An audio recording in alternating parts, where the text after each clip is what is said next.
Hi, I'm Megan. And I'm Jen, and today we're going to be cooking a wonderful corned beef brisket right here in Megan's kitchen. We actually work for our family's business, McGinnis Sisters, and we're going to show you today how it's easy to make a corned beef brisket for you and your friends for St. Patrick's Day. Yeah, we know that people are really struggling to figure out how to get into the kitchen, and we want to just show that it's really fun and exciting to come back to the table and you can make really great things without having to go out to dinner. So all you need is a few simple ingredients to make an amazing corned beef brisket.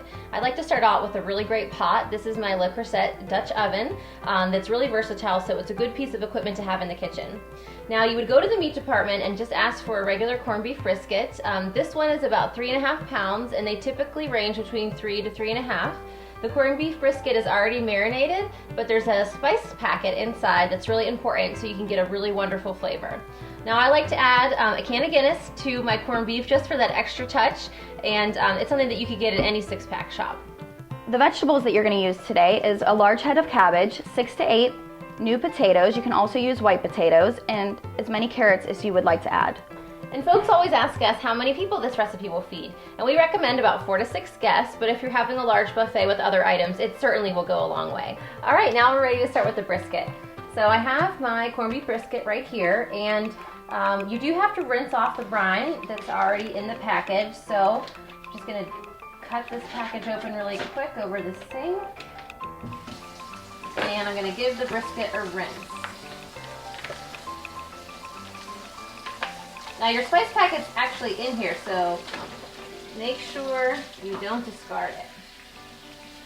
Megan, could you scooch our Dutch oven a little bit closer to me, please? Thanks. Okay, looking good. Just pour the Guinness right over top of the brisket. This smells so good. Okay, then we're gonna add a little bit of more water because we just want to make sure the brisket is covered. We're actually going to be braising the brisket in this cooking liquid. Wow, that smells really good.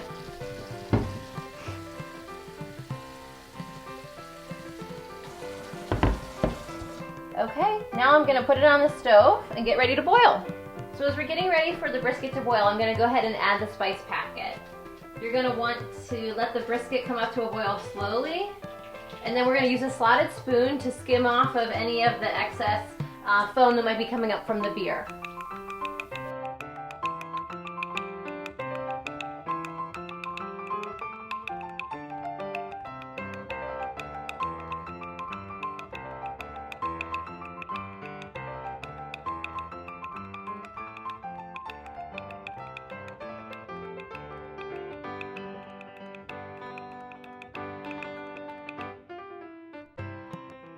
I already pre-rinsed my vegetables. I'm going to go ahead and chop them and set them aside.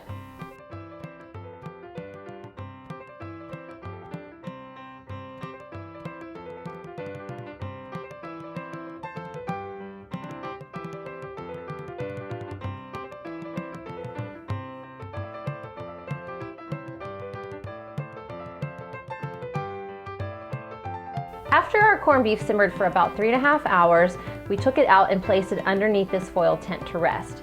Then we put the vegetables that Megan cut up earlier into the cooking liquid and let them simmer for about 20 more minutes. Now we're going to carve our corned beef brisket, and then we'll place the vegetables around it for our perfect dinner. Now corned beef does have a little bit of fat on the bottom, the brisket, no trouble. I'm just going to trim the fat off just a little bit. The fat is actually what helps keep it nice and moist. It smells delicious. I know. It does smell really, really great. Okay, now I'm going to flip it over. Ooh, it's a terrible flip. Okay, and then for corned beef brisket, you want to actually cut it across the grain. So you can see here that the grain is going this way, so I'm going to cut it down this way. Nice even slices. Oh my gosh, look how good that is. Wow. Now, if you don't have a nice carving set, you can use an electric knife, which will also help you get nice even slices.